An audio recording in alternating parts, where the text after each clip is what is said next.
देखिए, संध्या होने के पश्चात जब रात्रि का अंधकार सारे संसार को धीरे धीरे अपने अंधकार में निगलने लगता है, तो यही अंधकार ब्रह्म मुहूर्त में भोर होने से ठीक पूर्व तनिक अधिक काला हो जाता है।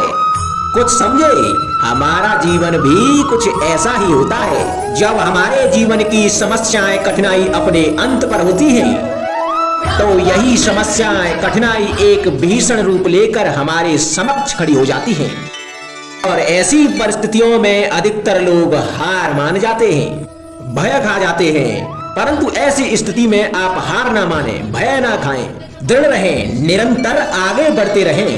तो प्रकाश के रूप में हमारा स्वागत करने के लिए सूर्य उदय सदा हमारे समक्ष प्रस्तुत रहेगा।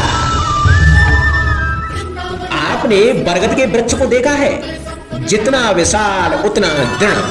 पतझड़ में वो सूख जाते हैं परंतु दुर्बल नहीं होते, टूटकर गिरते नहीं। और उसके विपरीत दलदल में उपजे वृक्षों को देखें, वो दिखने में तो हरे भरे होते हैं परंतु इतने दुर्बल होते हैं कि जल धारा के हल्के से वेग से वो गिर जाते हैं।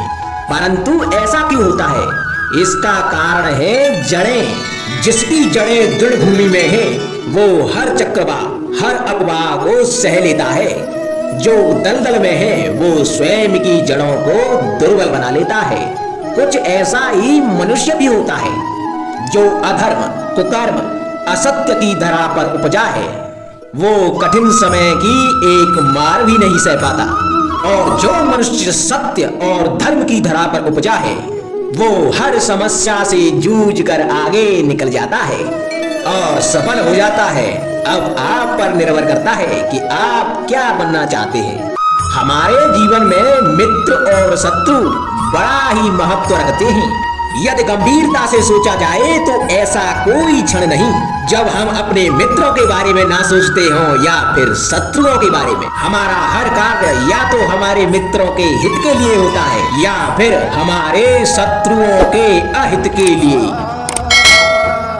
हम हर स्थान या तो अपने मित्रों के साथ होते हैं या फिर अपने शत्रुओं के साथ। कोई नहीं चाहता कि उनका शत्रु प्रसन्न रहे। संसार में हर कोई अपने शत्रु को नष्ट कर देना चाहता है और ऐसा करने के लिए वो हर संभव प्रयास करता है। उसे आर्थिक, मानसिक और शारीरिक हानि पहुंचाने का प्रयास करता है। और यदि मैं आपको आज ऐसा मंत्र सिखाऊं जिसे आप अपने शत्रु को सदा के लिए नष्ट कर दे तो, और वो मंत्र है शत्रु को मित्र बनाना। अपने सभी शत्रुओं को अपना मित्र बना लीजिए और आपके सारे शत्रु स्वतः ही समाप्त हो जाएंगे। राधे राधे।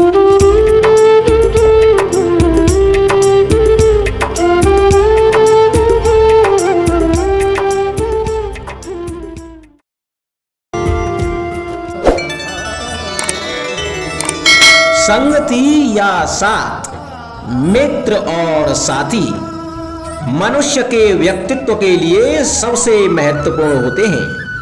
अब आप कहेंगे कि ये कैसे? मनुष्य अवश्य अपने व्यक्तित्व के लिए उत्तरदायी होता है परंतु मनुष्य संगति में ना चाहते हुए भी उसका व्यक्तित्व संगत की भांति हो जाता है। इन पात्रों को देख रहे हैं आप? मध्य में जल रखा है, इसमें दूध और इसमें मलिन कीचड़ रखा है।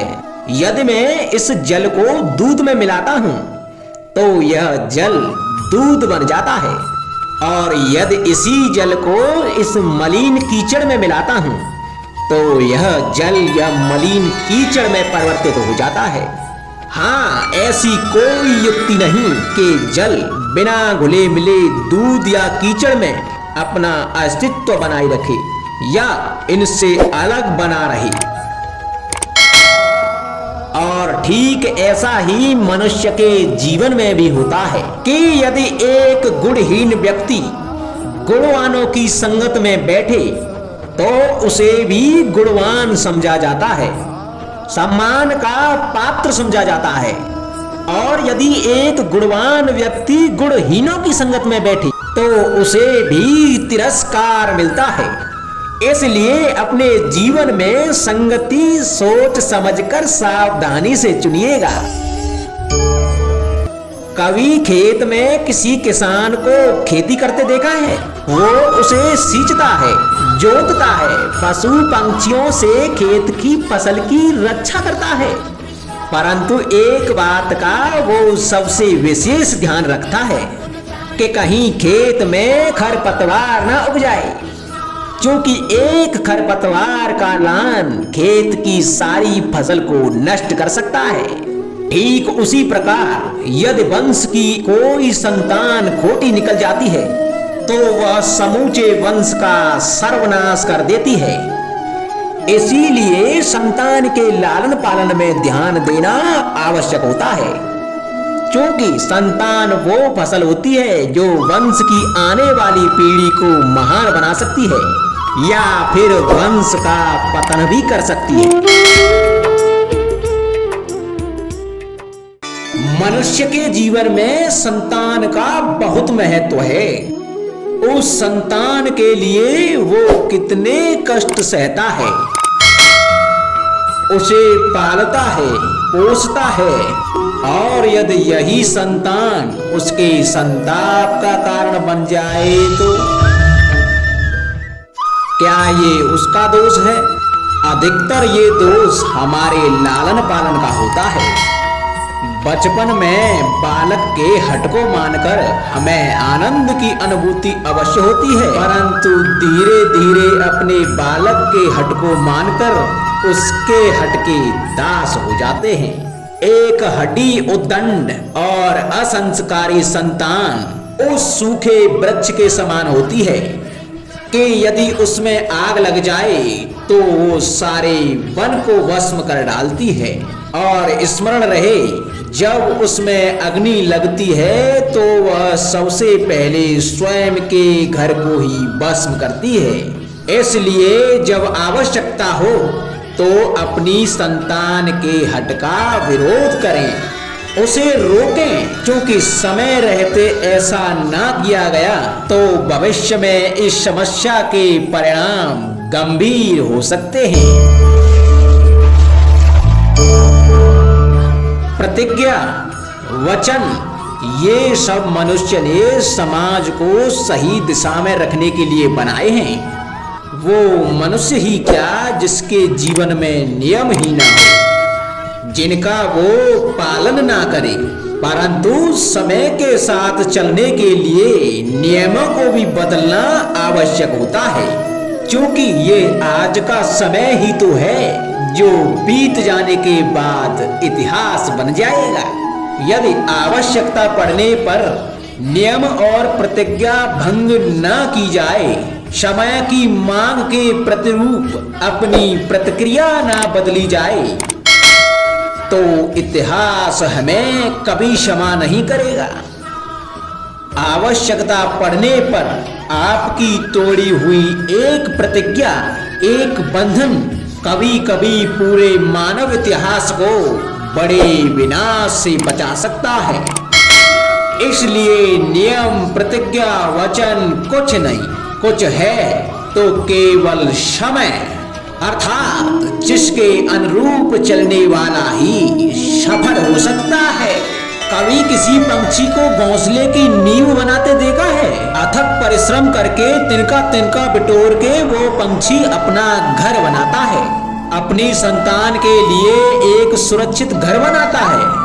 और कहीं से तीव्र आंधी आती है, बारिश आती है और उसका घर तिनका तिनका करके बिखर जाता है। फिर वो पंछी रोता नहीं, ना ही विलाप करता है, वो बिना विलंब करे फिर से अपना घोंसला बनाना प्रारंभ कर देता है और सफलता पाता है। फिर हम क्यों छोटी छोटी असफलता से भयभीत होकर परिश्रम करना छोड़ देते हैं? एक बात सदा स्मरण रखना, हर वृक्ष कुल्हाड़ी की एक मार से नीचे नहीं गिरता, हर चट्टान घन के एक प्रहार से नहीं टूटती। सफलता पाने के लिए अनावृत परिश्रम करना मात्र एक मार्ग है। इसी कारण सत्य का स्वीकारना मनुष्य के लिए बहुत ही महत्वपूर्ण है। जब तक मनुष्य सत्य को स्वीकार नहीं करता तब तक उसे असत्य से लड़ने की शक्ति प्राप्त नहीं होती। जब आप भोजन करते हैं तो क्या होता है? आपका पेट स्वीकारता है कि वो भर चुका है और आप भोजन करना बंद कर देते हैं। जब आपको निद्रा आती है तो क्या होता है? आपका मन स्वीकारता है कि आपका शरीर थक चुका है और उसे विश्राम की आवश्यकता है। उसी प्रकार जब आपको किसी व्यसन को रोकना हो तो आपको स्वीकारना होता है कि बहुत हो चुका। चाहे वो लालच हो या मदिरा पान, उस व्यसंग का त्यागना तभी प्रारंभ होता है जब आप यह स्वीकार कर लेते हैं कि आप उस व्यसंग के बंधन